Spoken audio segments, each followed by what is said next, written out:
appreciate that. Can you hear me all right? Yes. All right, cool. Yeah, no, I don't really have anything to talk about, per se.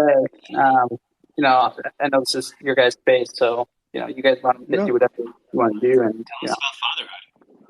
Yeah. oh, you don't want to hear about that. It's good. It's just, it's totally different, right? It's just like, when they tell you, like, your life changes, and the way you think about the world kind of changes, you don't really know until that actually happens. And it's been really humbling, but, and a little scary, but it's been a lot of fun too, right? So it's, it just means that I gotta, to keep doing my job and trying to, grow my business, and Hedgeye's got to keep growing, and, got more mouths to feed, right? So Yes, absolutely.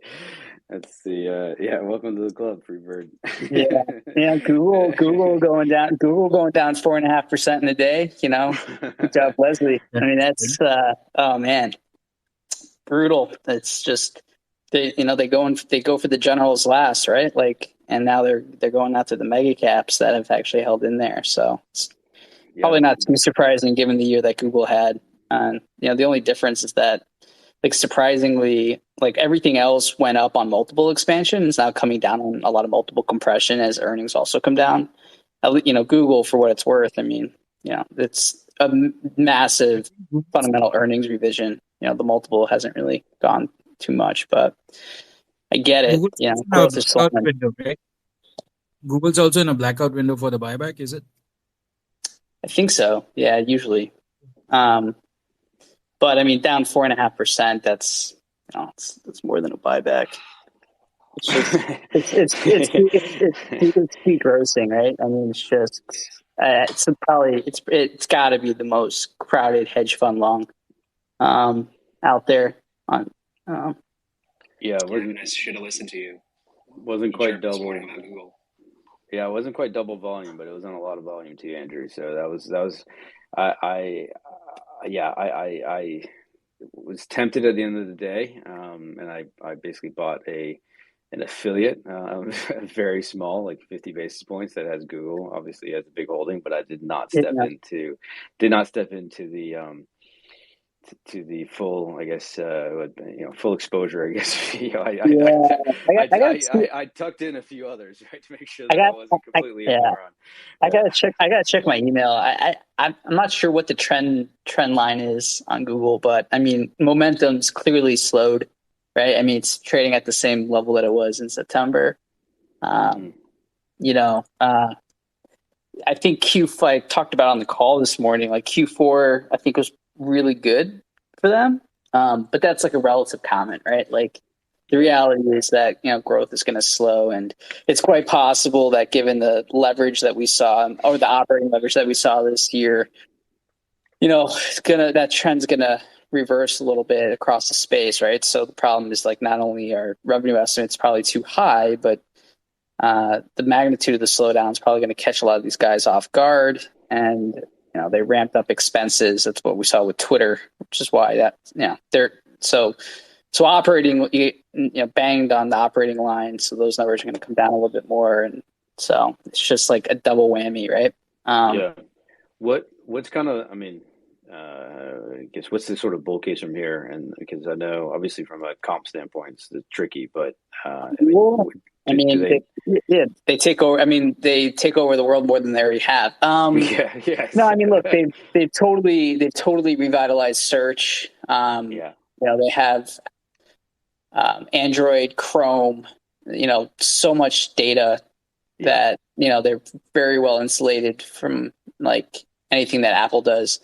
It also helps that, like, Google pays Apple a lot of money, right? So, so I'm sure that helps them out positioning a little bit. And YouTube has just grown massively. So it's not really one specific thing. It's just their dominant position and exposure to the broader ad tech market and taking share of budgets, which continues to be the case. Shopping's been huge. So they've been a big bet. I mean, and this is probably the biggest risk for Google, not necessarily in Q1, but because it's omni-channel, which means that they do a lot with, like, retailers, brick and mortar. They have a lot of exposure to kind of, like, the recovery, right? So like retail was insane last year, apparel was insane. McGough crushed it so many ways on the long side. And that benefited Google as things ramped up. So then obviously we go into this year and that becomes a headwind. So, we're probably off sides to some extent on that one, but, we'll see. I mean, obviously, like in the prior spaces, we talked a lot about like quad one, telco works, narrow quad four, everything typically works, but we're threading the needle, right? Like, if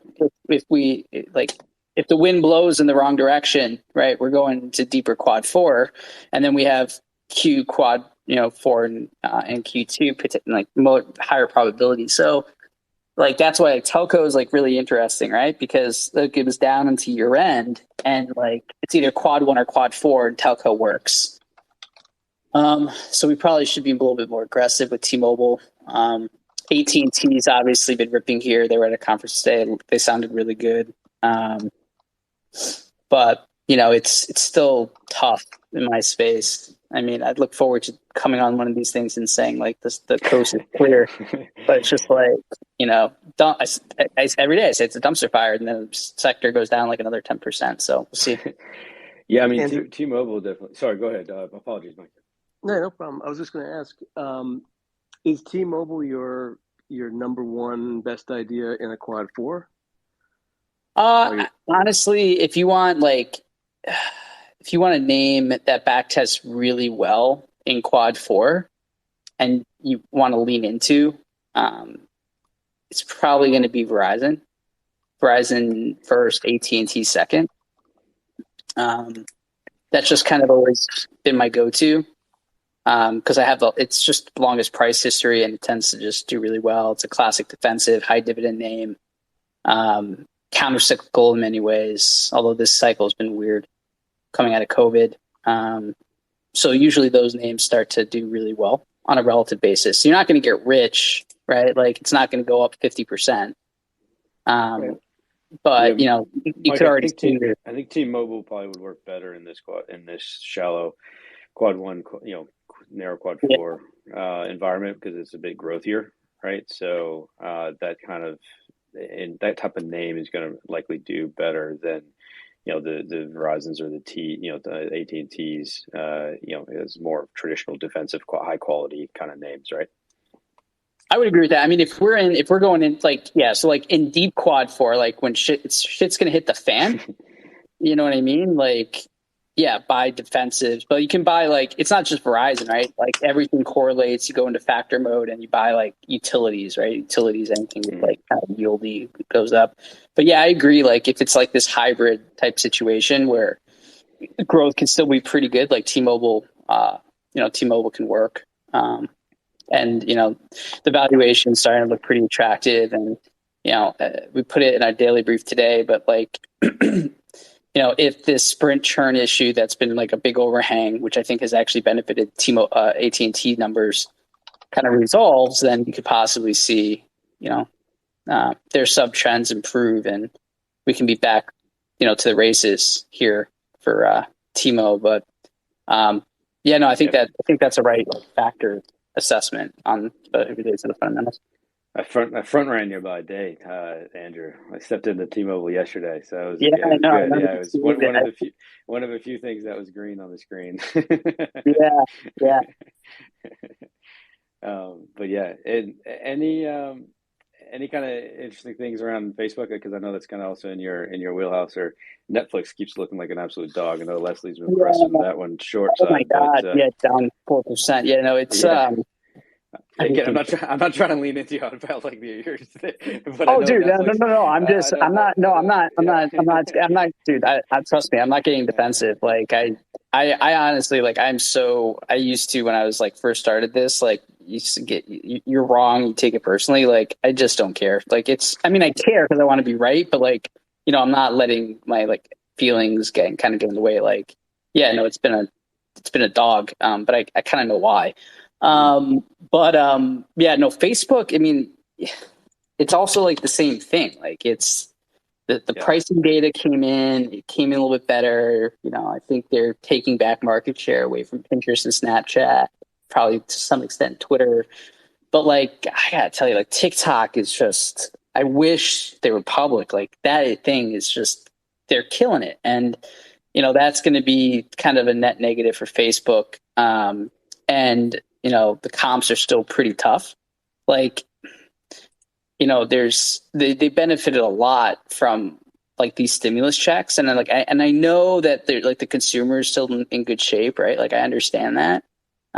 There's a lot of like excess savings, et cetera. But like the reality is like there's like the stock and the flow, right? And so like when somebody, you can have a lot of money in your account, but then somebody all of a sudden cuts you a check or deposits like an extra grand, right? Or you have that child tax savings credit hit. Like, that's money that just shows up that you can, theoretically spend. And all the checks that I've done continually point to those days being like almost on par with like Black Friday type spending events. So, if that starts to go away, everyone has to start paying their student loans again. Like that's bad for direct response advertising, and pricing's really high. So, it's kind of like lump them in with the group. Like I think a Snapchat gets crushed way more than a Facebook. But I don't think we're going to be in a situation where Facebook is going to work on the long side here until like, we get closer to the back half of the year when then all these negative trends start to reverse course. Yeah, that makes sense.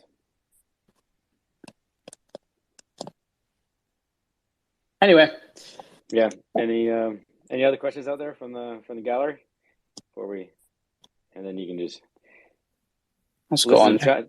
Also cover communications on the data center side, like the opticals or any of the other ones. Yeah, I don't cover those. I mean, I think Rob is actually pretty sure he's going to be, if he hasn't already, that he's going to be picking up coverage of the data centers. Which there's a data center called Switch. Just side note, like I toured that thing like before it went public like 5 years ago. It was like one of the coolest tours I've ever done. Places like Fort Knox, driving Teslas, ex-military guys with like AR-15 strapped to their chest for security. Like, man, it was absolutely insane. So anyway, that's just my side note. That's awesome. Hey, Trendweasel, you had a question on data centers? Yeah, data centers and data center technology. So the likes of AAOI or some of the other related ones, be it Juniper or Cisco, those. Got it. Okay. Yeah, I can't speak to any of those, but for the data center REITs, I've got some experience with that. I think REIT Rob came on last week or 2 weeks ago. We were talking about REIT trends and XLRE. I will caution though that so first DLR got a big downgrade today. It's probably a little bit late. I mentioned that on Twitter a little bit. It actually held up relatively well versus some of the other guys like the AMT, SBAC, CCI. Some of those tower guys got crushed a little bit more. But for the longest time, data centers was a place where a lot of the REIT dedicated guys could play offense and not have traditional real estate exposure. So there's been a lot of cycles over the last few years where they've been very tethered to the FANG stocks. Now, if we see some of this unwind, it's probably more narrative than anything else, but just judging by the action year to date, just Rob made that call on PGRE as a takeout candidate. You see ERSRT also up.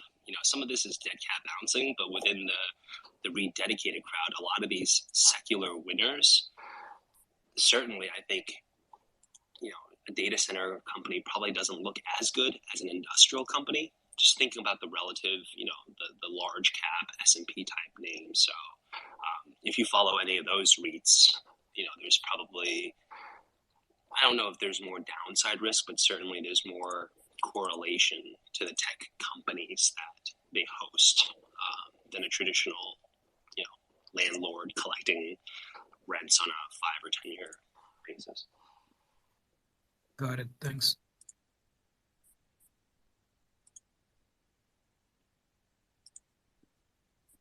Hey, Rob, I had a question for you. Like anything stand out in the notebook, right? Like today definitely felt like a bit of a liquidation day. Like the dollar was strong to begin, but didn't, sold off. Yield sold off. All equities basically sold off. I don't know if someone was unwinding or if there's a shop that was closing down. Who knows? But There's a certainly, given portfolio what Keith rotation. said, his bullishness. Yeah.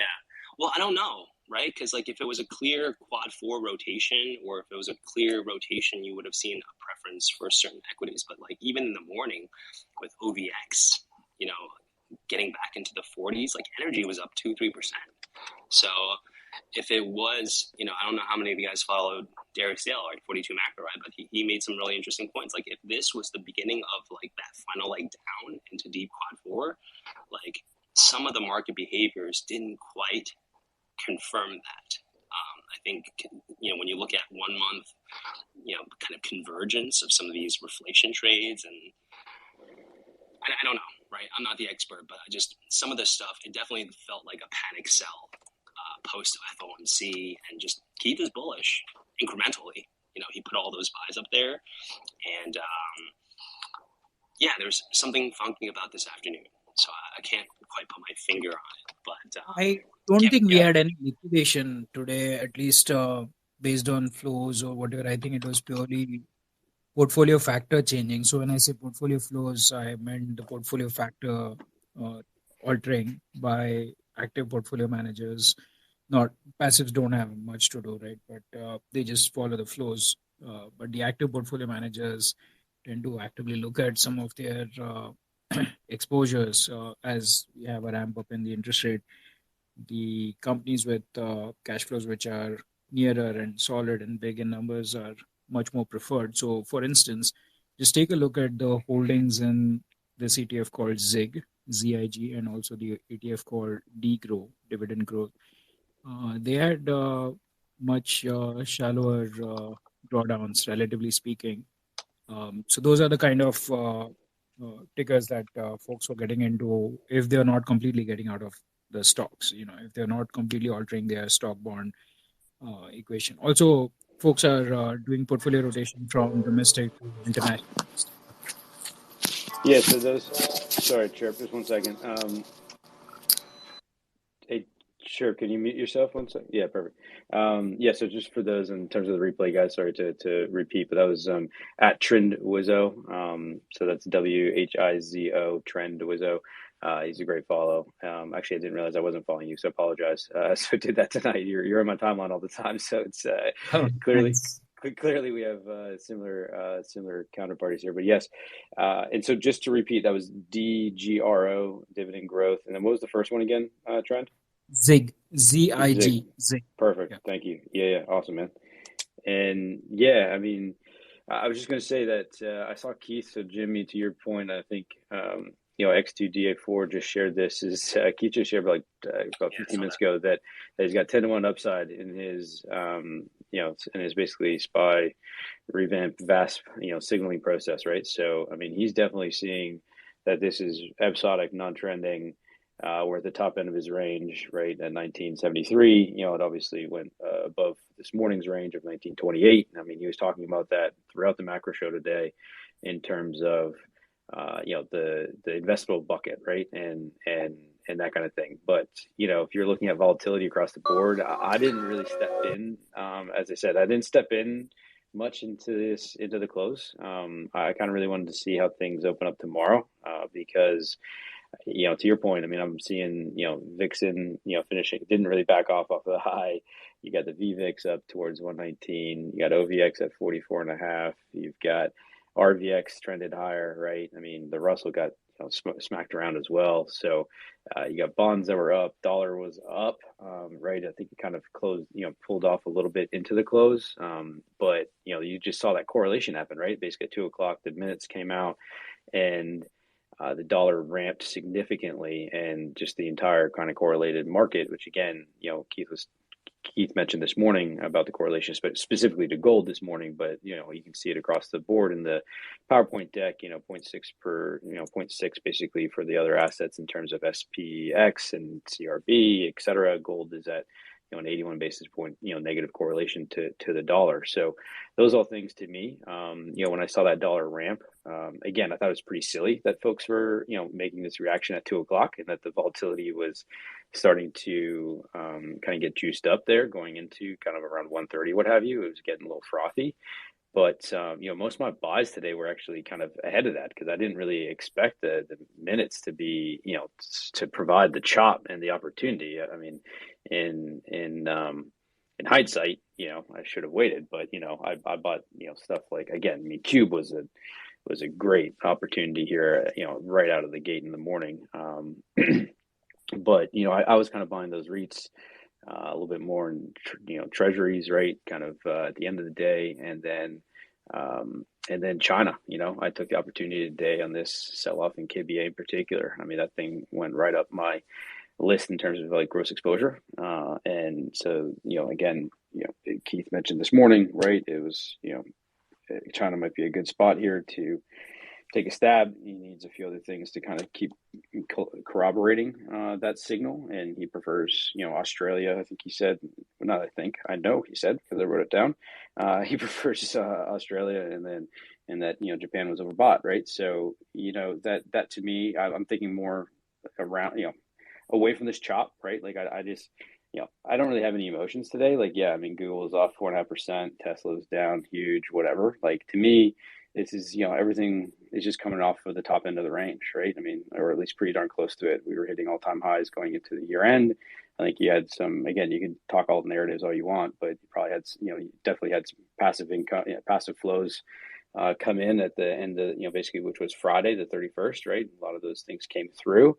They got deployed Monday, Tuesday, and people are back from holidays, what have you, right? And all of a sudden they're kind of evaluating their book. But is there follow through tomorrow? I think that's the huge question. From a setup standpoint, Keith sort of reiterating quad one. So if that's the case, then you better buy the damn dip, and but obviously pay attention to that VIX and whether or not we're going to leak higher into that chop bucket.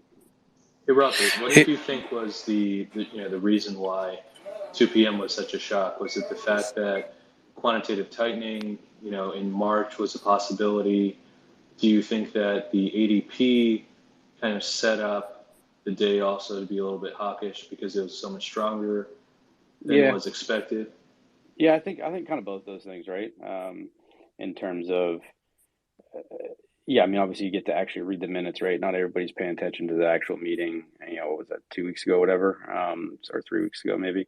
And so there are models too, and there are models too that act on it. If you read Jack Schwager book on the new market, unknown market wizards, one of the characters he has mentioned as one of the futures trader who basically just wrote an NLP based system, meaning not himself, but he hired a programmer to read the NLP system.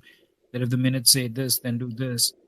There are a bunch of those traders who directly trade on the futures. They don't have to trade in individual stocks, and then the stat arbs do the rest. So that kind of effects also come into play. But I mean, I agree, and I agree with Rob.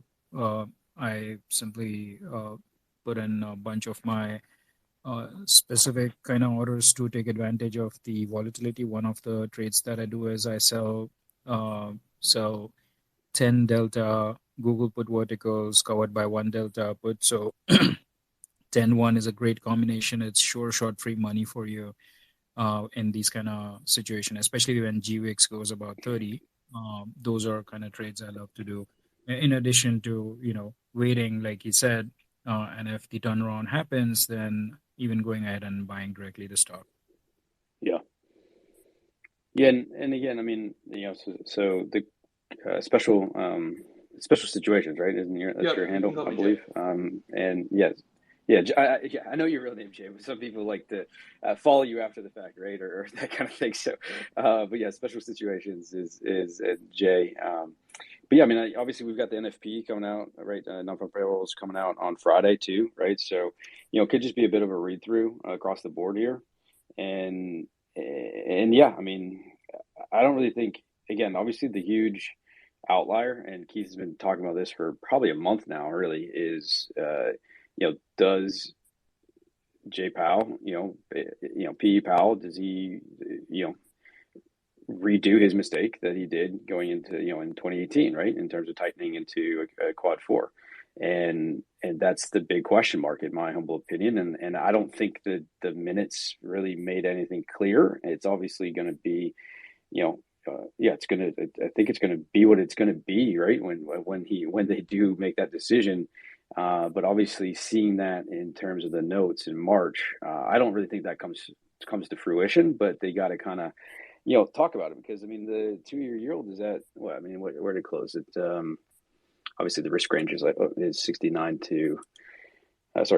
to 79, but where did the 2-year close? It closed at 82 today, right? 82.2. So, I mean, that's a big move, right? I mean, that's a big difference between where they're at with the Fed rate and where the 2-year is. What do you think about? So adding to that, just a quick please, sure. question.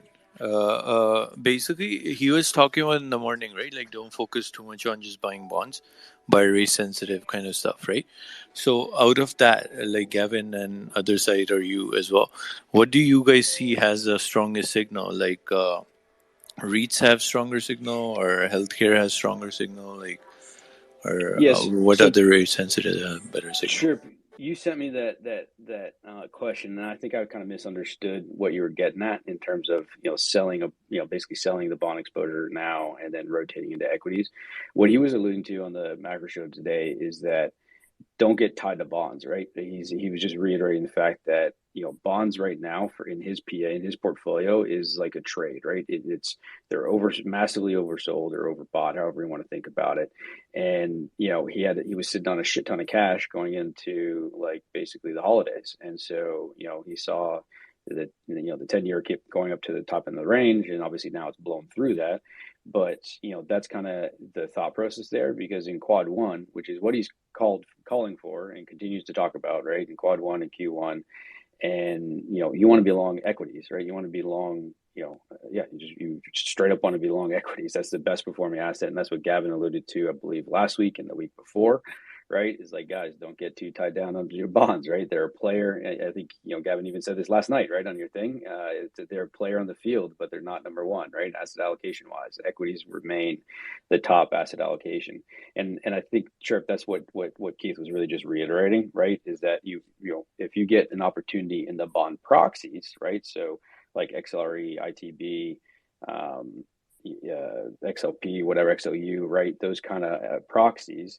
Take advantage of that, because not only will that pay dividends here in Q1, but they also perform well or perform better than other equities in quad four in Q2, which is where we're likely headed, right? So that's, I think, the biggest takeaway. But Gavin, so please. what has stronger signal in your, like, I know you guys, like, both of you, Gavin and you, like, I wonder if you guys are seeing the same stuff in terms of signal strength. Yeah. I guess, I mean, the easiest thing to do today is to just look at 1 month price momentum, because there's a lot of, I mean, just, before you go to bed tonight, just look through all the sectors and just notice what just lost 1 month price momentum and what still has it. That's probably the easiest thing to do on a day like today, just where everything is. But yeah, I mean, I've liked REITs number one. Obviously tough day there, but I mean, the signal is still good there. Apple, you guys have heard me talk about it. Everyone's like, that's too vanilla. It's Apple. It's like, I don't know what you want me to do. Like, buy call leaps if you need to. I juice it up if you need to. But Apple is where it's at. Yeah, like right now, Apple is my call for mega cap tech stock of 2022. So to play Apple, would you that? also load up XLK, or would you just go straight up? Yeah, Apple? XLK has been killing Qs in terms of signal. That's what I was thinking too. Yeah. Yeah, but right from now a everyone's still right? excited, about Apple, and it's like I'm actually debating just cutting my whole position this week, because it's kind of dancing on this spot where I'm like, I don't know if I want this anymore. So don't if you should have been long Apple like the last at least 3, 4, 5, 6 weeks. At least Keith was talking about it when, like, back in the fall. August. It's the long the that's when I got my entry position. Well, it was long the bottleneck, right? I believe that was August. That notebook is not in front of me, but I believe it was long the bottleneck.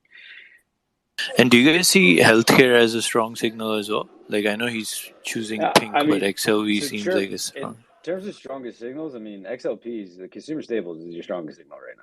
I mean, they're up 7.21% in the last month. 11.83 in the last 3 months. I mean, they've been absolute beasts, and that's your best. I mean, consumer staples right now is the leader on the board, right? It's in terms of 1 month price momentum, you've got XLP, XLE, XLB, XLV, right? So healthcare, so those are your top four, right? XLK is teetering on losing 1 month price momentum.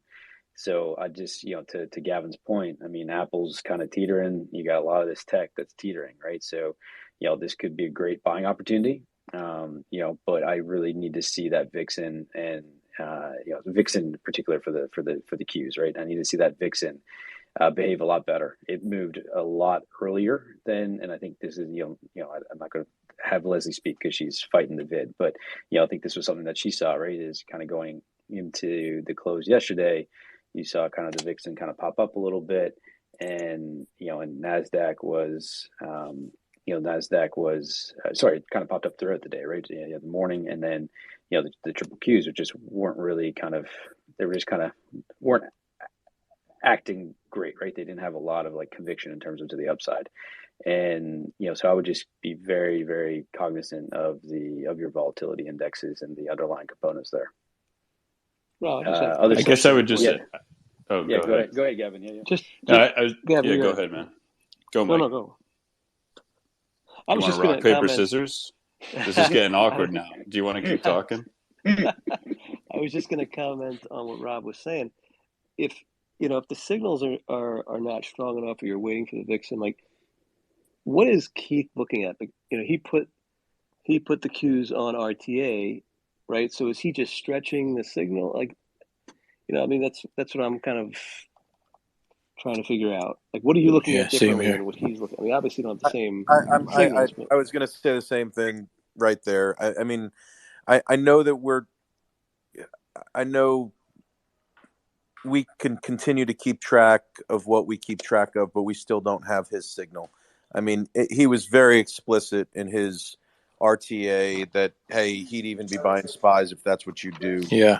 And in the morning he was stressing about how somebody said how XLK is weak. Well, and he's like, it's not really weak. I don't know what you guys are seeing. It's not weak.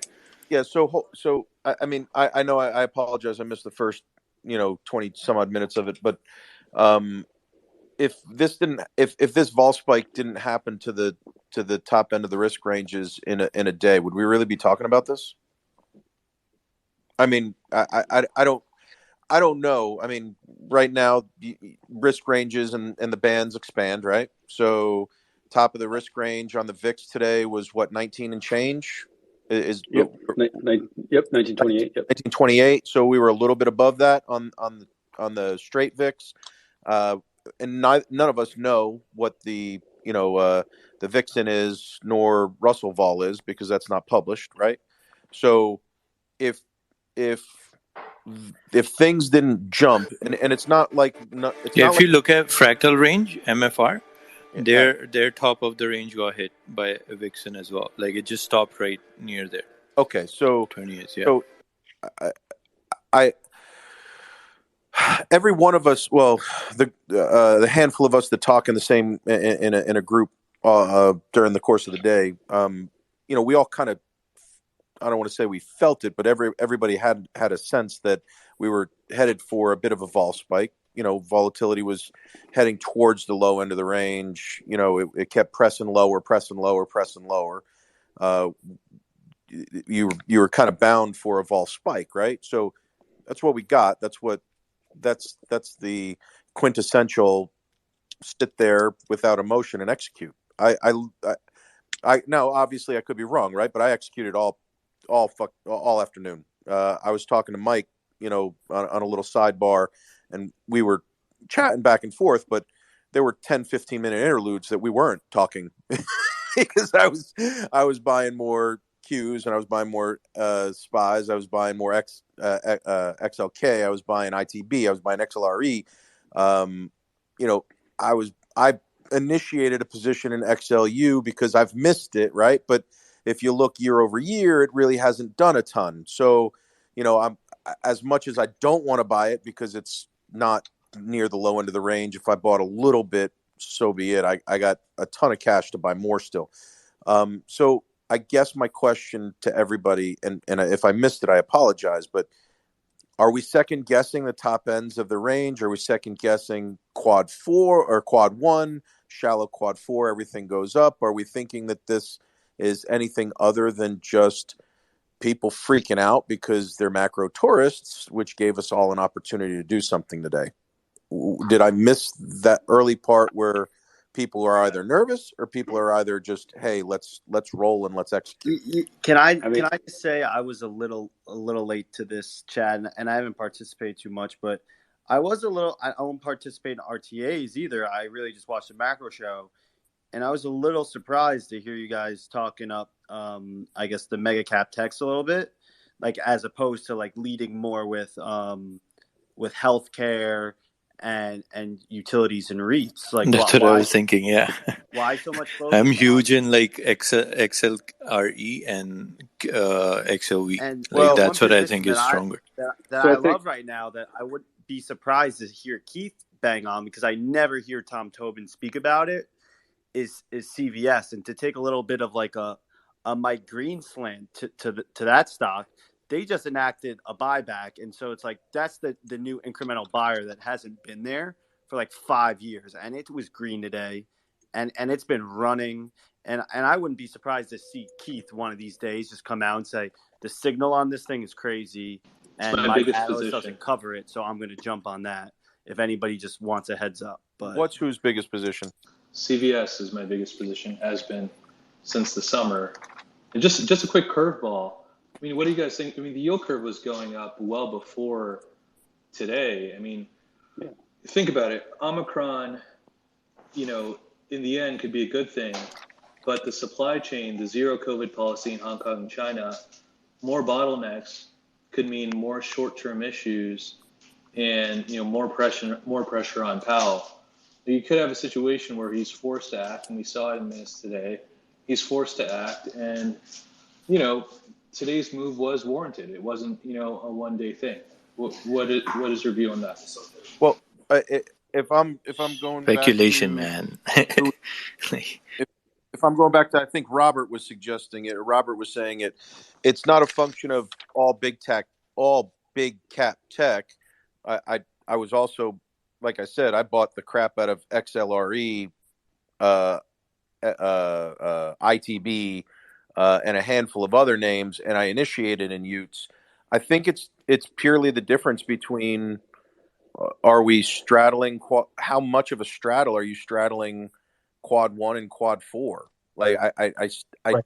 In quad 1, if we're thinking about it, you know, big cap tech is, you know, it was at an all-time high 3 days ago or 4 days ago. It's down, you know, 4 or 5%, 5-6%. Mitchell, I think I should just fill you in. We started this off just saying that I was very unemotional today, and that the drawdown in the Qs really had no impact on me. So that's what started the whole. Okay. But isn't like Apple? I mean, we're talking about Apple. Isn't Apple like the worst position name going forward from like a valuation perspective? It's going to grow like 5%. We're off a product cycle. And then we started, I mean, we kind of had Freebird on here, right? So we kind of dove into some of the comms and stuff. And that's where we kind of got things going. And then, then we sort of, okay. This is a good conversation. No, it's a good conversation. If we're, I think with the main question remains, again, I don't have the answer to it, Mitchell, right? I mean, we're looking at the notebook tonight. I'm trying to guess or sort of guesstimate, you know, how are things going to look in the morning? I'm gonna have a lot clearer of a picture as to what I want to do tomorrow morning once I get the risk ranges. Yeah, and that it's inevitable that the VIX is going to go higher, right? The higher end is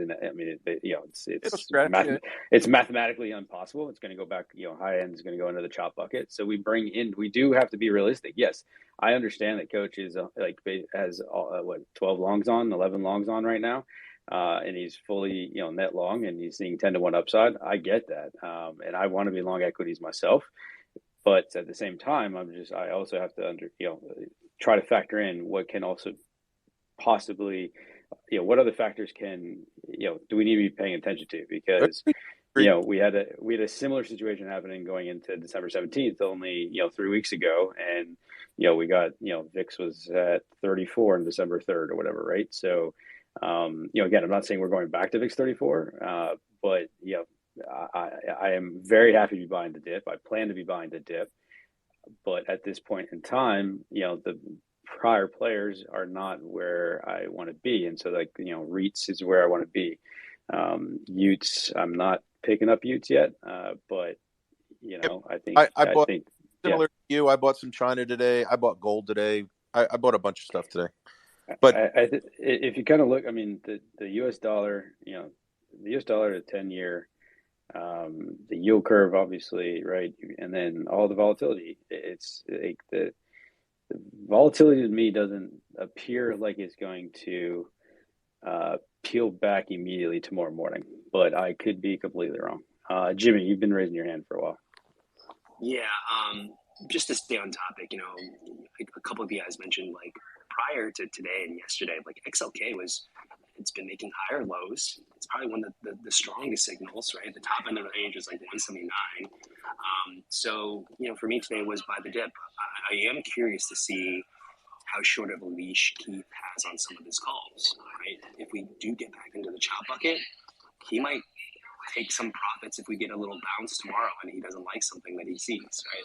I'm definitely watching volatility. I think that's a great point, Jimmy, because I think that's the other thing too, right? RTA is not a portfolio, right? And I'm trying to understand, what do because again, I've got stuff that I can trade, and I'm, planning on trading bonds, but, I'm also trying to understand, this is, today was a fucking hectic day at the office, and therefore, I did trade. I was able to pop in and out, but I can't do that every day, and I can't do it as much as I have in the last basically 2 weeks. The holidays have been quiet, so I'm trying to position myself and understand what do I need to be, paying attention to, and that's what the basically the notebook reviews are for. Joe Cat, you got your hand. Welcome. Hey everybody. Gavin had his hand up too. I think he maybe wanted to respond. I think we were talking about Apple before. So Gavin, you go first, and I'll jump in after. Joe, you're good. Good to hear from you, man. I'm good. You too.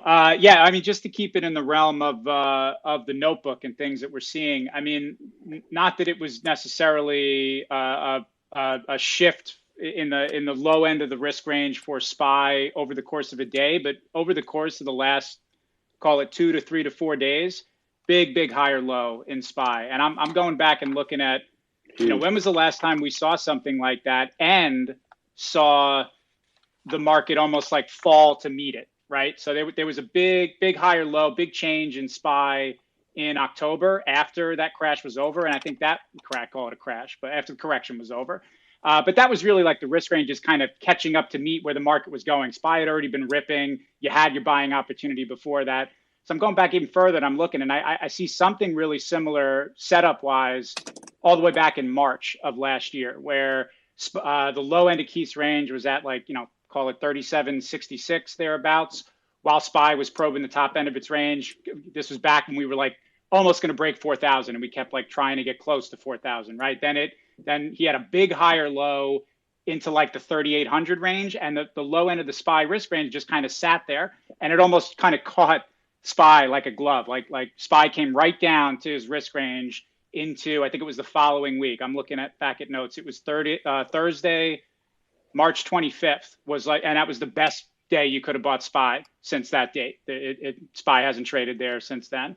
So, I'm looking at this and thinking, if there's follow through to this move and you get a big, it's unlikely, it's just a guess, but I don't think we're going to see a big, lower level in his risk range tomorrow, maybe marginally.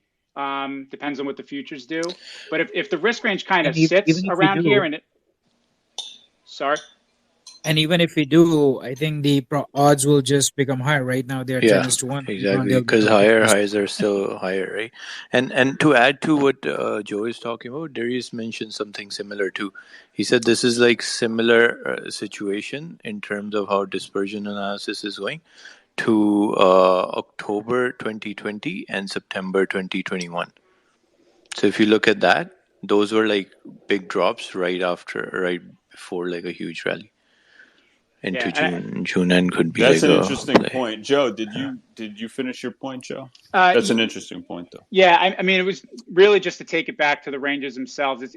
I kind of noticed that you can almost look at the ranges themselves as are they moving vertically up or down, big changes up or down, or are they flatlining? And that's kind of what I'm looking at as an analog to what maybe we're about to see is if you see the ranges kind of specifically the low end of the range start to flatline and sit around a level. That kind of to me it starts to look like a support level. And I know Keith always says that the ranges are dynamic and they're not meant to be old wall support and resistance the way that his trend line is, but I've just found that ranges tend to have more utility when they're staying somewhat consistent, and those levels, because then whatever math magic whatever you want to believe is going into what's defining those levels as a good spot to make a decision. The longer they stay around a given price, the more and more collective market wisdom and attention, what have you, is focused around those levels, and the more utility they have. So that's really just my point. Is that if you're seeing a big drastic change in a range, pay attention and have it on your radar. But then if you see the range kind of sit around a level, I don't mean we're going to get a buying opportunity necessarily tomorrow, but if his range kind of sits around where we are now, 4,700-ish, and SPY, the market itself, it's all kind of just starting to stagnate around here, that's going to get me interested and get me more bullish. And I think he spoke to that a lot in the commodities bull run that came up where, these things would lurch higher and then they would sit at certain levels for a while. And then people would be like, come on, why aren't they going higher? And people crying in the risk ranges or crying on the macro show, like, I bought this thing and it didn't go straight up. And he'd be like, dude, like, it's called consolidation. Like, what do you want to go up 10% every day of your life? Like, it's just not how markets work. So, and it's the most bullish thing you can see is that consolidation. Yeah, because it's holding you're it getting level. ready. Yep. It's not giving it right back. Yeah, 100%. I think Joe, that's a great call out. So that's at Joe Cat. If you don't follow him, you should. He's an absolute stud.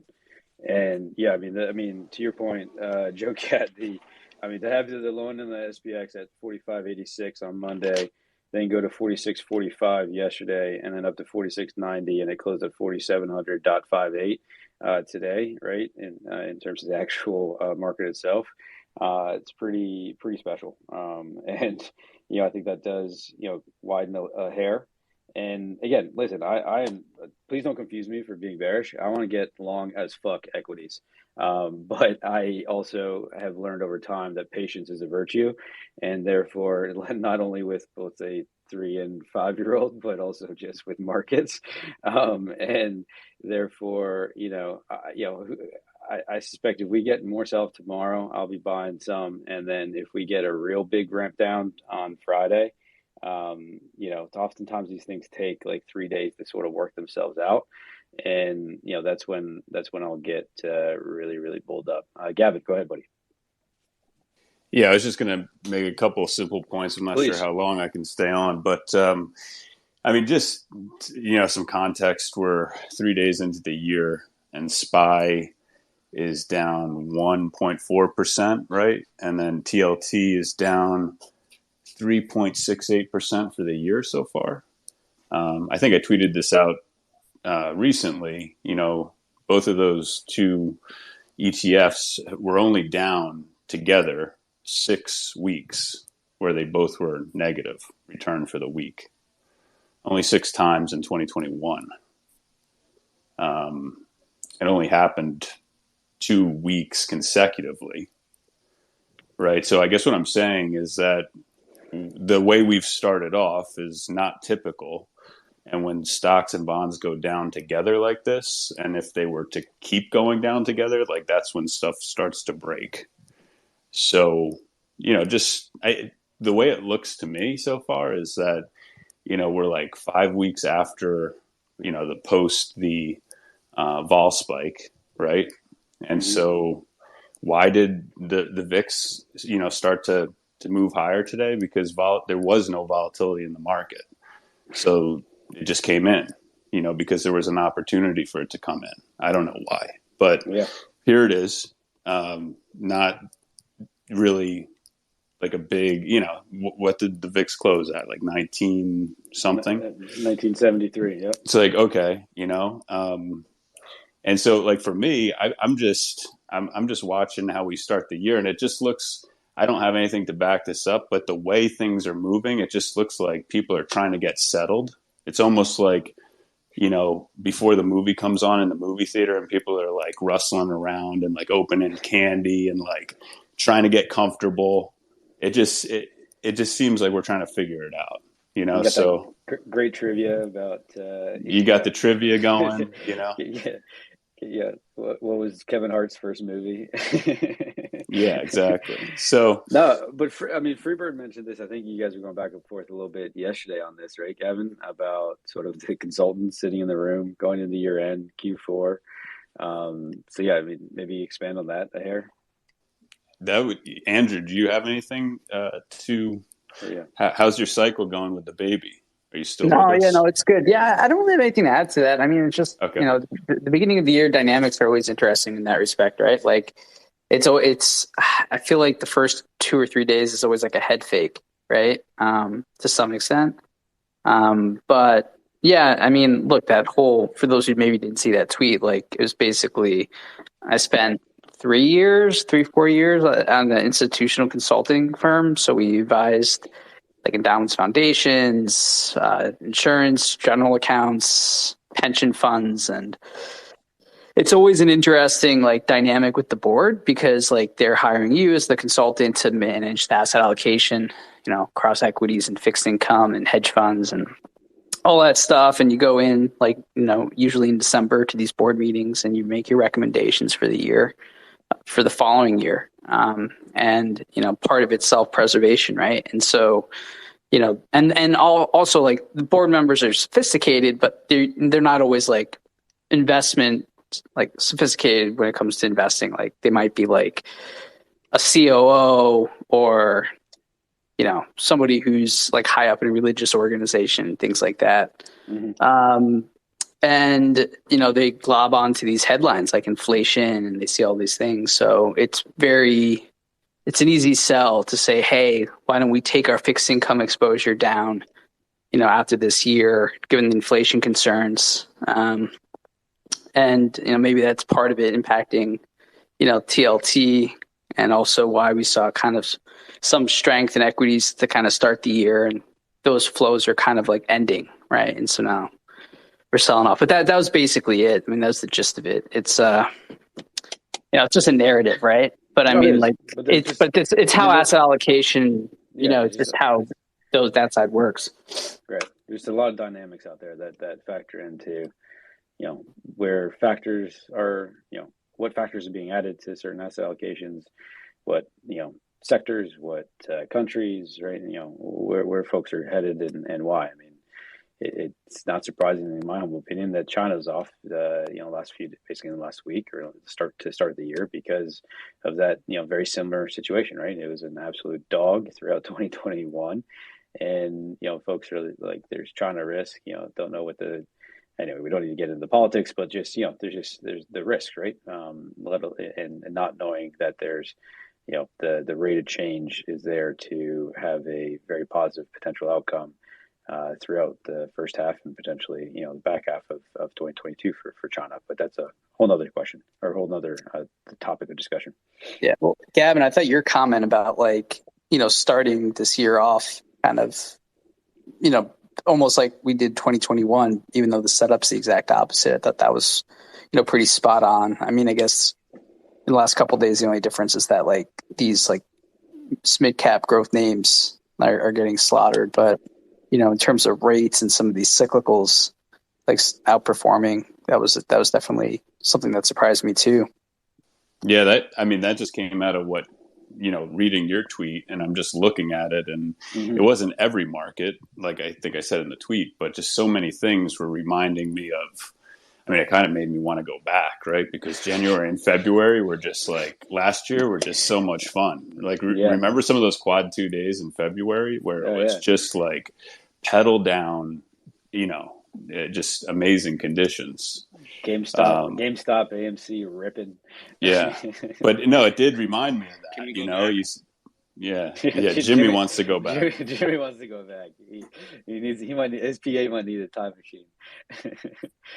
I love you, buddy. I need to sit in the corner and take a time out. With the dunce cap on. What's Mitchell want to say? Yeah, Mitchell, go ahead. Just curious what Andrew was talking about regarding pension funds and allocation. But at this point in time, isn't that where the passive machine, so to speak, drives everything? Like where the algorithms go? Doesn't Trump say the pension fund that's doing whatever? So, what we have is beginning of the year, new start off, PMs just come back, figuring out where they want to put their book, right? And or where they're thinking that they're going to set the book up, as Andrew just said. Now you need data points that start to come in, and that's the machine doesn't take breaks over the holidays, so the machine's going to come in and it's going to start to figure out where it's thinking for the quad. This may sound ridiculous, but there's a lot Mitchell, of money that you're breaking in and out pretty. Can you hear me? Yeah, that's a lot better. Yeah, that's a lot better. All right. I guess what I'm saying is, this might sound silly, but there's a lot of money on the theme call today, right? If you are one of the pension funds that is a long only, that's as large as it is, that needs to possibly pivot, some of those guys might have to make moves sooner than they think they have. But that doesn't mean that that's going to trump what the machine does over the next couple months as the data points come in. So you have some of these moves on days where they kind of seem abnormal, similar to how we had in early December, where, quad Q4 quad 2, quad the fourth quarter was quad 2, right? You had two weeks of really shit, right? It was 2 to 3 weeks of difficult shit performance, trying to figure out if it's going to quad. If we're still in quad 2, if we're transition quad 2 to quad 1. I mean, Keith wrote about it, that just silent transition over, and then as it was, Q4 turned out to be all of quad 2, right? So these are just little moves within moves, is the way I would view it. I don't think we've had anything really serious yet to sink your teeth into, to alter anything other than there's some pretty good opportunities and things to definitely keep your eyes on. But until things break trend or break trends in certain areas, it's just execute. Beach ball's been kept underwater. Trade field as we can trade range. I went pretty decent. Mitch, I don't know if I'm the only one, but Mitchell, it's so hard to No, hear no, you, we man. can't hear him. Yeah, you can't really hear you, buddy. I'm really All sorry. right, I apologize. I don't know why. I apologize. I don't know why I put it on mute. Okay. I actually, you guys mind? I've got a comment on Mitchell's kind of what he was saying. Yeah, I did catch what he said. I mean, and just to be clear, I'm just on the pension fund allocation thing. I'm not talking about asset managers, like a long only fund, right? I'm actually referring to one step above that, right? Like the person that's deciding to allocate XYZ dollars to a certain fund manager, right? Based on asset classes. So I just wanted to make that clear. Because it's like fund to fund asset allocation. Yeah, like it's like you're creating a Yeah. portfolio, right? Like there's Right. just like, 30% to large cap equities. All right, I'm going to go passive this. I'm going to select this Fidelity manager for whatever reason. You know what I mean? Like that's basically what it was.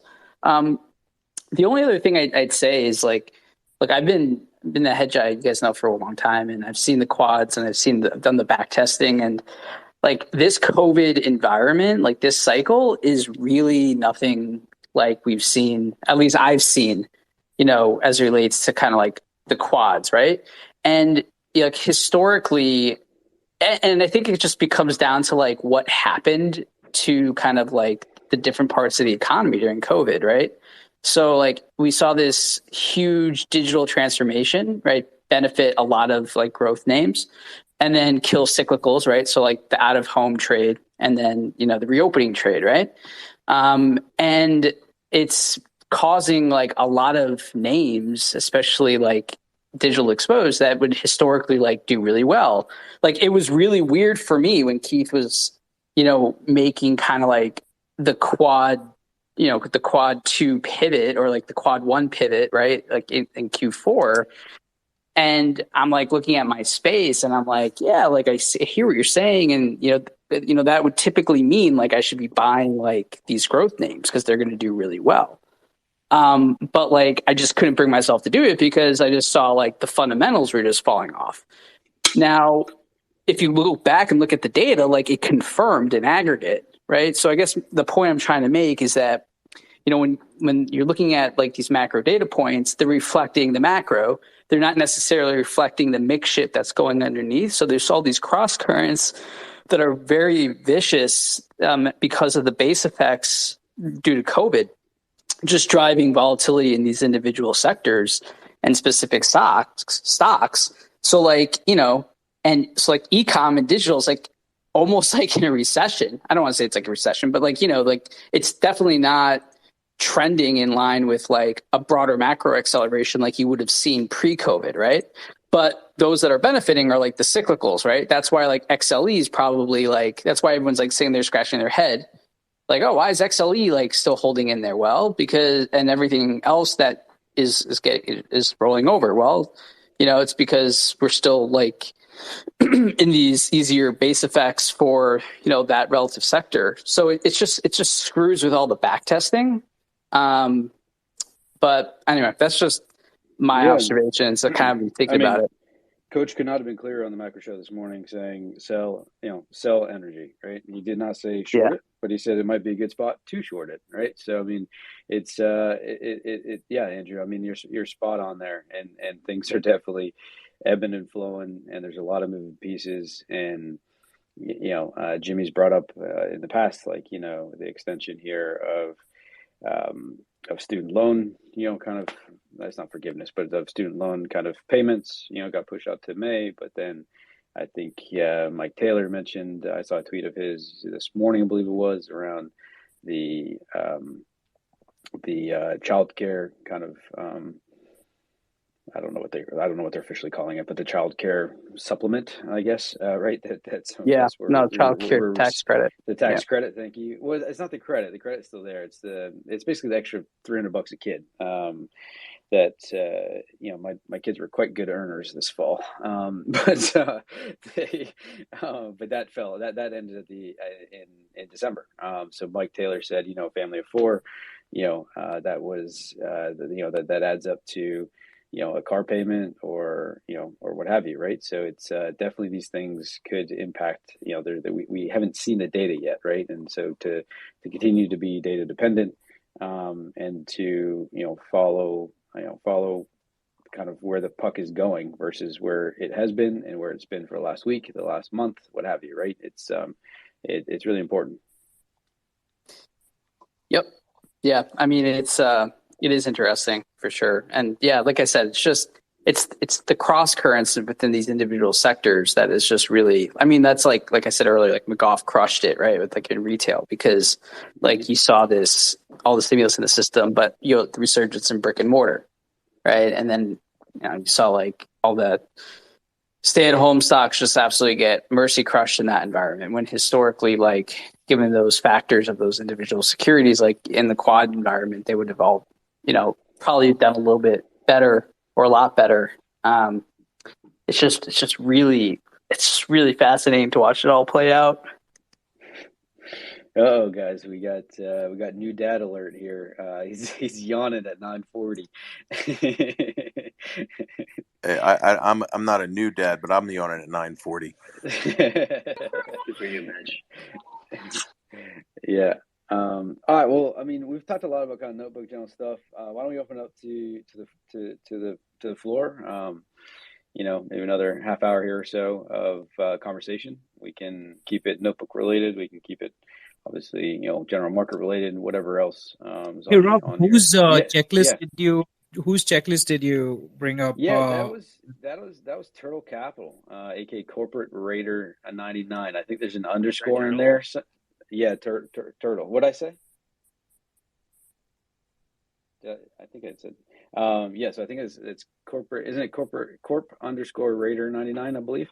It was a great checklist. So he, again, I'm certainly not going to dox him, but I know he works for, I don't know much about him, but I know he works for a big, one of the bigger bulge brokerage houses and on the West Coast, and is a great investment advisor. He does, he follows the Hedgeye process.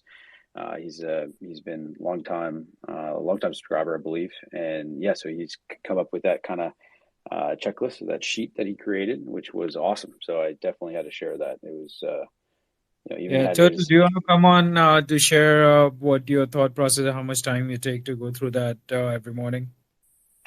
Yeah, I might have to. He's listening.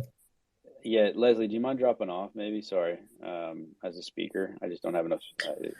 I can swap out too if you need. If you need the room, you can swap me out. I cough every time I talk. That's all good. I'll drop Turtle in. All right, cool guys, appreciate it. We're putting Turtle on the spot here a little bit, but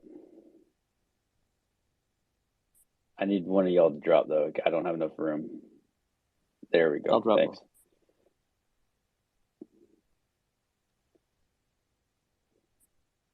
Turtle, can you talk? I don't know. I know he's listening.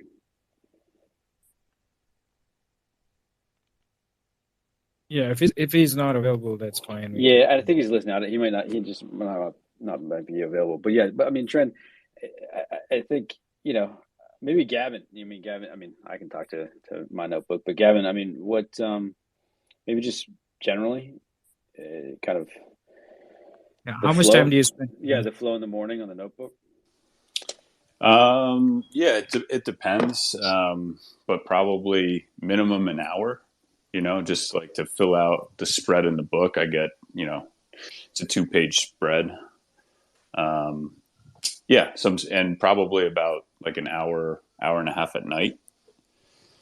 So, yeah, and some mornings I might take some more time and use some discretion. Like. Could turn into 2 hours. So, but so do you do any tagging of trades or revisiting your thought process when you tag those trades, or what do you mean by tagging trades? So usually what I do is when I place in a trade, depending upon whether it's a portfolio core trade or in one of the satellites, I tag them with some comments, and then I categorize them in larger buckets that allows me to watch my behavior, not just for the intraday moves, but also longer term or medium term swing moves with respect to asset allocation decisions and or the day trading decisions. So that's what I meant by tagging. Yeah, no, I mean, well, I put notes by specific markets. Like today, I had a note by the VIX, by copper, by OVX,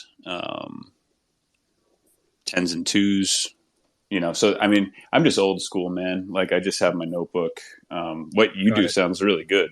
But I think I also probably don't, like today I didn't, I started buying some long vol on Monday actually. And so today I'm managing like a long vol position. And then like the biggest thing is like, I'm just watching like my TLT position, which I took up to half yesterday. So it's not too bad, but the biggest thing on my mind right now is the vol spike that could potentially keep spiking. I don't know. We'll see. And then TLT. Like I think everyone has to come to the realization that the signal does not look good for long TLT right now. So, I mean, just like, don't try to run and hide from that. Like, own that and say, okay, Yeah, I'm I long own a it. bunch of fixed income. Yep. And this thing is like not looking great. So take it day by day. But if it continues to strengthen, I'm certainly not going to take it off at the top of the range. But hey, I mean, I'm also not going to start the year sucking wind on bonds if the 10 years bullish trend. You know what I'm And saying? So I sorry to cut you off, but I loved what Keith said about that. I think it was yesterday's macro show, whenever Emma Vlasic was hosting it, because she asked some question about that. He gave a very succinct answer about how do you trade around it. It's breaking trend. He said shorter rope, smaller size. And that's a little contra to what he said in the past about if something's like he said, I think, to his sort of mass market party line on that is, if something breaks trend, you get the hell out. And I don't think he always does that. And I kind of suspected that he doesn't always do that, because I know I don't always do that. It's hard to do that. I think you can trap yourself up if you do that. If every time something even gets a whiff of breaking trend, you just close the position. I think you can die by 1,000 paper cuts if you do that. And that was my first time hearing Keith really kind of openly say that he's not always doing that. And it's kind of akin, if you think about if you're getting golf lessons from Tiger Woods, and Tiger Woods is telling you, all right, every time you get to a par 5, you lay up. And you go, okay. And then you see Tiger on the course and he rips it and hits the green on his second shot. And you're like, wait a minute, you just told me to lay up. Why did you go for the green? Well, because he's Tiger Woods and you're not.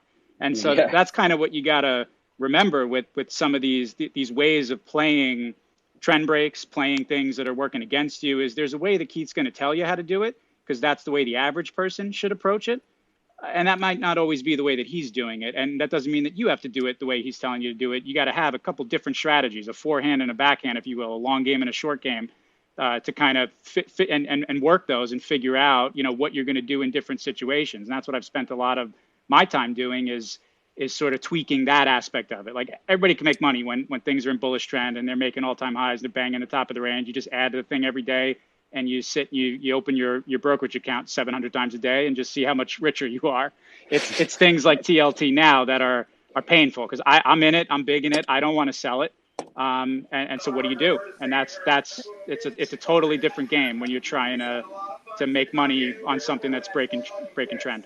Yeah, and adding to that, he was also talking about like how high could these risks, like yields, the rates can go, right? He's like, and he emphasized that like they have failed at this point twice already last year, when everything was supposed to do this, right? Now it's just like doing it because the narrative is like inflation's not transitory, it's going up, and he's like, no, it's actually not. And that's why the other day he was, at the end when he was frustrated, he was like, this is what I'm going to do. If yields keep on going up, I'm going to buy some. And then if it goes to 170, I'm going to buy more. And then if it goes to 175, I'm going to buy more. And then he just like, shut up. Then he's like, I think that's what he was trying to say. Like, the top is like, how far up do you think they can go? Can they go to 2%? When they didn't even go to 2% in like quad 2 when it was supposed to go to 2%? Yeah, Gavin, I think, see you. I think Andrew just answered that question for me. It's like, and I just see this like in my day job still. Like, everyone keeps saying, and these are like veteran people I'm working with who have been in my industry for 30 years. Like, they've never seen anything like this before. Still, like across the whole country, manufacturing, getting stuff from overseas. It's just unprecedented. So stick to the signal. And if the 10-year signal like keeps strengthening in bullish trend, which you can see every day, it's like you're just going to have to, take the parachute. I'm not going to stick around just because the only reason I'm in TLT right now with a half size position is because the trend was looking like the signal was looking okay. And then we know that in Q2, like I was saying last night, fixed income probably moves to the number one slot if we go into a really, like a for real quad 4. Yeah. So it makes sense, right, with the roadmap, but like to proactively prepare for that roadmap when we're in unprecedented times and we don't really know what's happening, right? And that's the way the year's kind of started off, where it's just all these markets are kind of unexpectedly moving, right? And we're trying to see where it's going to settle. Like you can't be stubborn, I don't think. I think that's spot on. To that point, though, Gavin, to that yeah, point, go ahead, Rob. with the unprecedented times, like the growth and inflation bogeys are so high that to accelerate, like even moderately, like that's why, like the path is like a narrow quad four into a deeper quad four. It's because of such extreme times. So, and that's why, like I think I just heard someone say that, like he said he's just gonna keep buying the 10-year, keep buying the 10-year, keep buying it, and he could change his mind.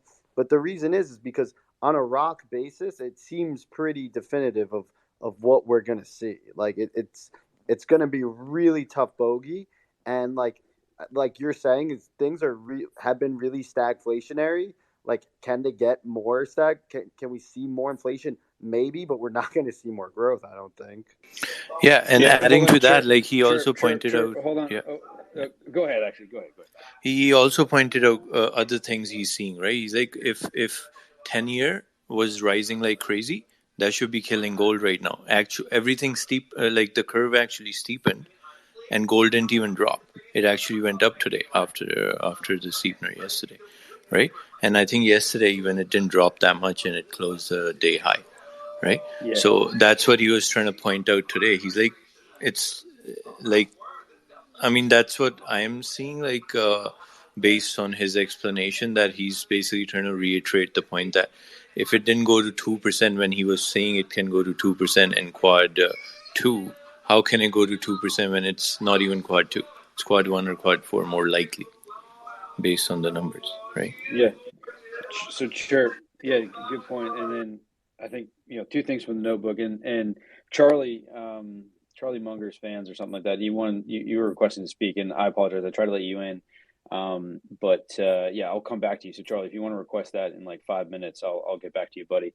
And but two things to that point. One is the 10-year risk range widened today, which gave me kind of, I guess, quote unquote hope, but hope is not a process. But I mean, that was definitely obviously a good signal, right, Gavin, in terms of like if that thing started to narrow, or that, the low end of the risk range was really starting to move higher, and and we were getting, lower highs, higher highs and lower lows, or you know what I'm saying. Then that would be basically, I'd be like, all right, I'm certainly not adding to bonds today, and I'd be getting the F out. The other thing, though, Robert, to your point, is, in today's macro show, he was like, narrowness across quads usually equates to bullishness broadly, which is, to me, I really, I wrote that down, I highlighted it. It was, to me, that was a really great comment, and something that I hadn't heard him say before. So Joe, to kind of like going back to your comment, we're getting some nuggets this week that I think are really awesome. And that narrowness one I thought was really, really good, because, I get so confused with like shallow quad 1, narrow quad 4. What the F does that even mean? And, is there a real big difference between one or the other? And he kind of answered that today for me. The other thing around in terms of what he mentioned to Emma was, and this is what you were alluding to, is that the cycle high for or for the U.S. Treasury was around 1.76, 1.77. And, he was being cheeky yesterday, but, Joe, he was like, I'll sell all of it at 1.59, right? He's not waiting for yesterday the low end of the range was 1.42. So, I mean, he's not waiting, this is not, and again, he reiterated today, it's like he's trading around TLT, EDV, IEF, like all of his SHY, all of his bond funds, he's trading around them. And Gavin, if it wasn't for having cash on hand, I mean, literally sitting, I was sitting on like 40% cash, like going into this week, or kind of the end of last week. And if it wasn't for that fact, I don't even know if I'd own a bond right at this point, right? Because I know quad 1 is good for equities. And Gavin, you've been banging that in my head for the last, 3 weeks, basically, right? And so, yeah, I mean, that's kind of, just wanted to summarize that. So we got 2 questions, other side, and then I'll come to you, Mike X2. I was just going to tag on to what Joe was saying. With Keith, it's just situational.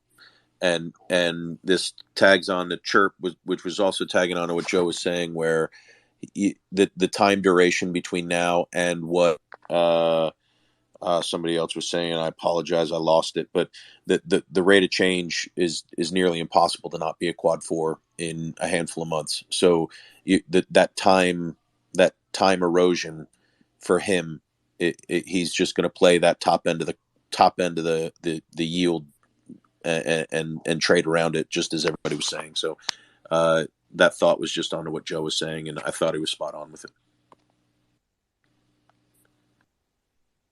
And guys, have a good night. I'll drop so somebody else can speak. I apologize. I'm just Catch you later, Mitch.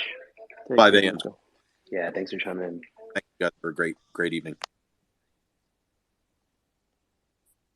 Yeah, hey, Rob, I actually was just going to kind of add on also to what Gavin and what Joe Cat were talking about earlier.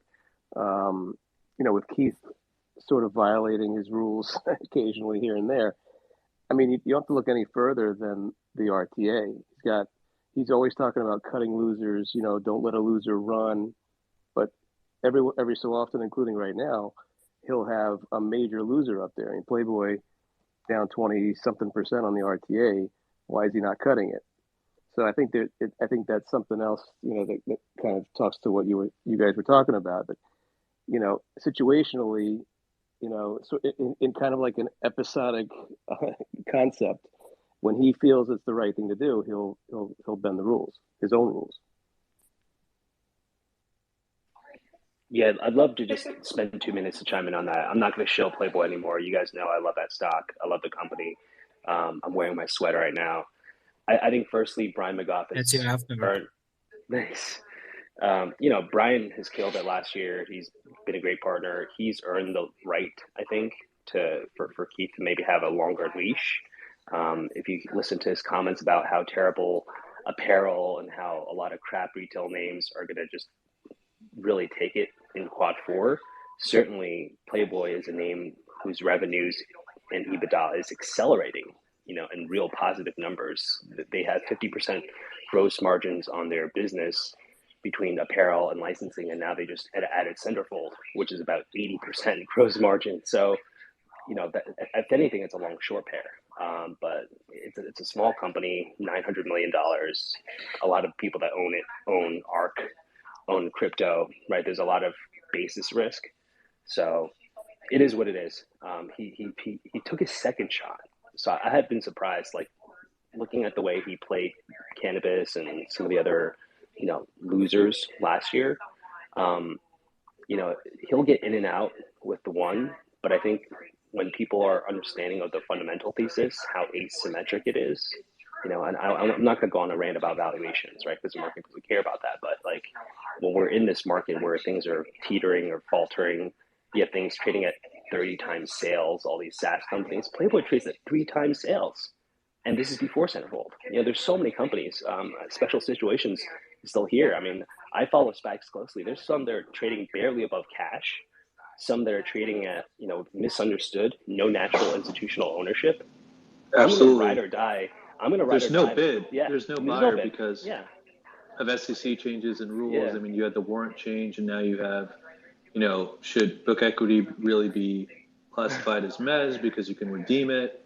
There are a couple other things in the pipe. So, speaking to institutional investors like Brookfield, close friend of mine runs the Special Situations Fund. He's not even touching de-SPACs. There are 196 de-SPACs. There are 575 searching SPACs that are all expiring within 2 years. They're all looking at the same targets. So damn brutal. There's no. I don't blame them.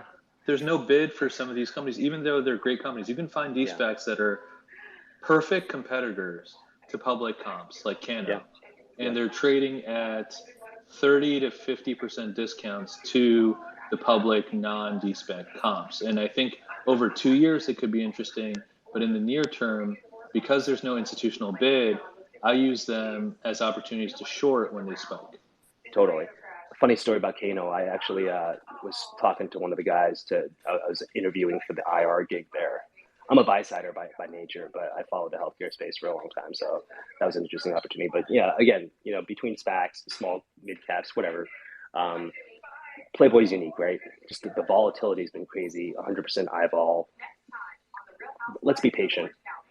That's what Gavin would say. It's 3 days I into the think it's year. interesting. I mean, Yeah, I think it's interesting here, but totally. no one has a crystal ball, and we need to wait for the next couple of earnings for some of these names to reset. They present at the ICR virtual conference, I think next Monday. And I would not be surprised if you heard Ben Cohen come out and say, give some early centerfold statistics. I've been scouring that platform, looking at every I think that's very monetization interesting. feature. The Yeah, point that you made, 100%. sub tiers, super chat tiers. I wouldn't be surprised if he came out and said, hey guys, we launched this 3 weeks ago. We've generated about, $10-15 million at a 90% gross margin, or at zero cost to us. He's off the. No, it's a fundamentally great story to tell. Yeah. And just a quick background anecdote for 10 seconds. Of the 196 de-SPACs, only 63 beat earnings last quarter, and in the prior quarter, 54. So think about like the hit rate of beating earnings and guidance, and how SPAC sponsors tend to exaggerate performance, right? Because they're governed under M&A law versus securities law. They give 5-year forecasts that are overly bullish to get the deals done.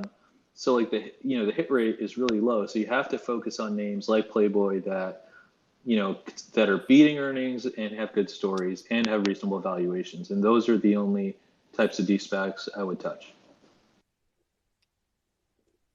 Yeah. So, Aaron. Jimmy, sorry, Trent, I'll get what you. So Jimmy, you said that catalyst or that meeting was early next week, like Monday or Tuesday? Yeah, it's Monday at 2 p.m. Monday, awesome. So the ICR, I think it's been on the call, right? Like a lot of smaller cap companies are outsourced their IR, so that this is a chance to get out to investors. Awesome. No, great reminder. So thank you for that. Yeah, Trent was out. Go ahead. Yeah, Jimmy, or others who may be much more inclined towards the NFT space. Question for all of you, just for discussion. Recently, there was an interesting satire on South Park about NFTs, in which they show Butters, the grown-up Butters, one of the characters in South Park, who tries to shill NFTs, and then eventually it results into a ton of. It's a very interesting episode. Have you seen it? And if yes, what are your thoughts around that part? It is the speculative side of the market.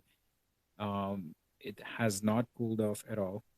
When I go to OpenSea, I still keep seeing a bunch of bids. I do, punt in them sometimes, but with a very, very small sliver of the portfolio, like 0.1% or whatever.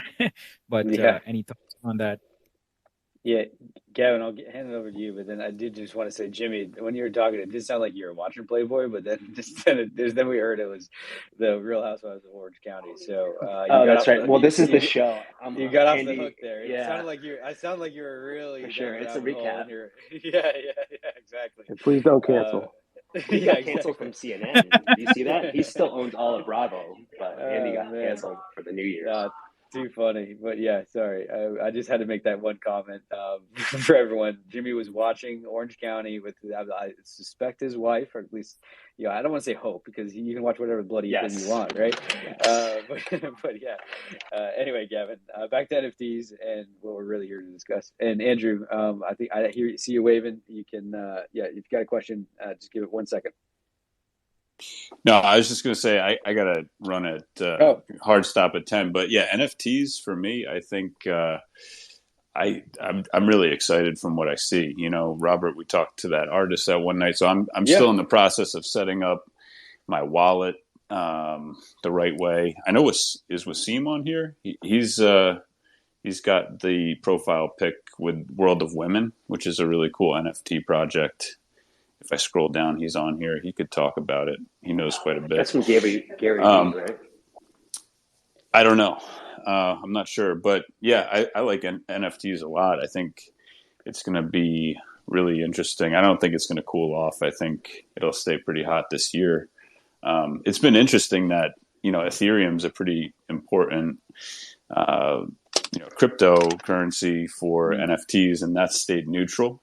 where Bitcoin hasn't. But at least in the crypto tracker, I mean, I don't know what I can really make of that. It's only been a couple of days, but No, yeah, Gavin, it's a great point, right? I mean, there's basically an actual utility there, and yeah. it's the source. I mean, that was my, when we were speaking with that artist, that's probably about 3-4 weeks ago now. It was kind of mid-December. It was a great conversation. It's really kind of a real good entry into kind of the NFT world, how you start to mint something, how you need a wallet.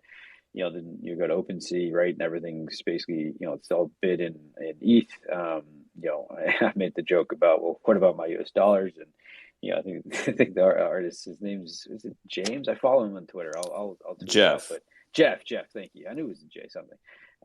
He was like, yeah, dollars aren't good here, right? But from a utility standpoint, I think it's got a lot of staying power, right? The whole metaverse is a whole nother, conversation, but just in terms of like digital assets and being able to again, just like being able to put up, Jimmy's got one, and we've got. I think I don't have one. Remember, this is a control copy, right. control V. Yeah. I'm actually team fiat. Yeah. In the grandest twist of things, I think Scott's an OG Hedgeye guy, and I believe I think he's got an NFT. I know Wasim just asked to speak, Gavin. So, he's got one of my favorites. Honestly, I have to run, but I know you're in good hands with Wasim. He's pretty knowledgeable. Yeah, Wasim, it's one of my favorites. Ever since that conversation with Wasim, you jumped on, and it's on my short list. I really hope. I think it's just a great, it's a great artist. It's a great collection. Again, forgive me for my terminology. I'm so new to this world, but Wasim, the floor is yours. Yeah. No, thanks, and thanks, Gavin, for that. I've been in NFTs now for just about 6-7 months. And I'm not a big trader or a flipper. I flipped a few and made a little bit of money that way. I'm more long term for me. And what I'm noticing, I'm just trying to understand the correlation between, the Ethereum price and NFT prices.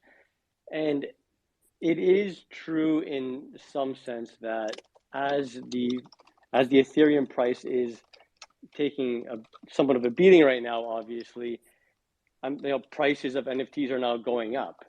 And so, are people just, trying to scoop in just because they're just getting a better, they're just getting a better deal.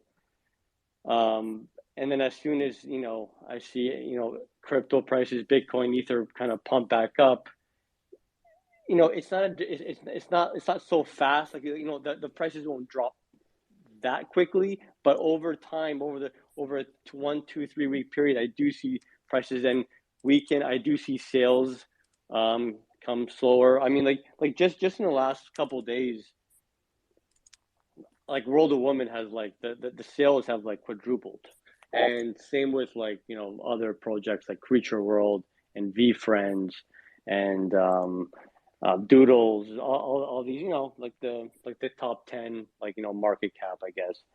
And so that's kind of it for me. Yeah, if anyone has any other questions or anything. Yeah, and Wasim, this may be completely off topic, but Andrew, I know you came on wanting to have a question or I think you had a question. Oh, hi, yeah. How's it going, guys? Good. So, yeah, I guess the Santa rally taken back in one day is kind of harsh, but the 10-year at 1.7s needs to slow down a bit. I guess we need it back down to 1.4. But I had a question. Keith made a point on CLX earlier in the week or last week around 170, 171. He said he was buying it because the input costs were declining, and I sort of disagreed with him at that time. But in hindsight, the trade worked. But of course, he caught a little bit of safety, flight to safety with Clorox. But just their comps and everything since the pandemic, they're a bit of a dog at 2.5%. And there are competitors that have probably done better, EPC and maybe NWL, in terms of the financials. But does anybody have any insight on, he was referring to lowered input costs, and I didn't quite I don't know if he was referring to shipping costs or supply chains or I didn't think those were lowering. I thought there was going to increase. Yeah, so just for everybody Yep. on the call, that's Andrew HFX at Andrew HFX. Great question. I actually missed that Clorox. I don't miss much, Andrew. I kind of pride myself on that, to be honest. But I didn't. Maybe was it on the call? Was that what it was? It wasn't on Macro Show. Oh no, no! I just Keith responded to me with okay. with just a comment about it. I think he was recommending it earlier when it was consolidating around 170, 171. Now, of course, 179. It's had a nice little run. I mean, as I meant, I don't know if you were on earlier, but Staples, consumer staples is definitely one of the stronger signals or sectors out there at the moment in the last month. So it's definitely getting, it's good factor, good kind of, I guess, current quad exposure, right, in terms of where the assets are flowing to. Oh, right, of course, yeah. But I mean, Clorox in general, I know nothing about the company other than I'm looking at the signal and I'm telling you it's at the top end of its range, but it looks pretty dang good. So that's about all the value add I can give you. Anybody else got anything? Yeah, well, the one part I just wanted to see if anybody could flush out what he meant by lowered input costs, where he was getting that from. Yeah, I don't Okay. know. Sorry, Andrew. No but problem. I can shoot it out to the universe and see if we can, figure it out. But yeah, I don't know. Is it just I missed the beginning part of the question, but is it just a function of the quad shift from a 2-3 inflationary regime to a 1-2 where you're seeing a slowing rate of change of inflation, and that being lower input costs for a lot of companies? It's very possible. Freebird, do you know if Belosi covers this? Sorry, what's the ticker? Clorox, CLX. I don't believe so. I haven't heard him talk about it. Yeah, I don't think so either, right? Yeah. Yeah, same here. But it's on the staples front, right? It's doing gangbusters. For instance, if you look at PBJ, which is peanut butter jelly, so PB ETF, it is doing gangbusters. Just look at the signal on that. It's crazy. There's a bunch of other ETFs in the same space which are of similar nature. They are just giving amazing results. I don't have.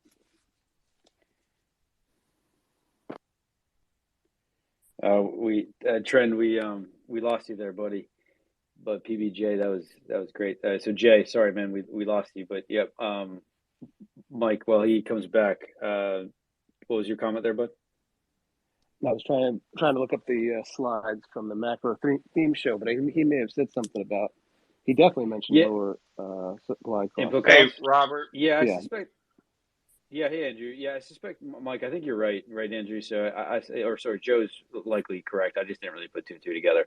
But yeah, I think it's just probably like lower basically lower cost of goods, inflation, what have you, that kind of thing. So yeah, Andrew, go ahead. I kind of caught the end of that about Clorox there. I didn't fully. I just finally got the kids down and just was able to actually the input cost. Yeah, it's mainly around. I do remember cost. Keith said something in a tweet this week about. Because I bought some of it and I got out of it pretty quick, but he was buying Clorox. I can't remember what day it was, but I remember he was talking about he was adding it to his PA. That's the only thing I can remember on the Clorox discussion. Got it.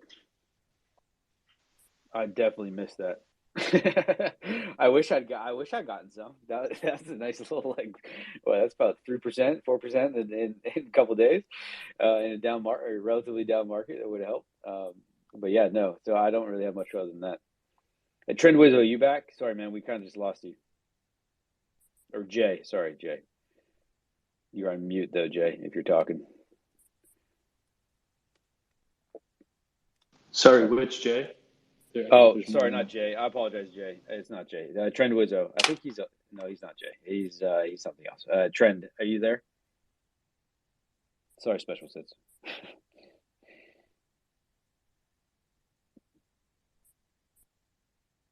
That's all right. Well, that was some real high quality dead air there, guys. But yeah, we forgive you. Yeah, thanks, man. Appreciate it. It's like I'm a radio DJ and didn't even realize it. So yeah, but yeah. So I mean, any other kind of comments, questions? X2, do you have anything that's on your mind Yeah, right now? I got a generic question. I'm doing Yeah, like a technology review internally. So if anyone wants to just, talk about the systems they use, the sites that they're, looking at for whatever data they're looking at. yeah. So X2, I don't know if we ever really talked about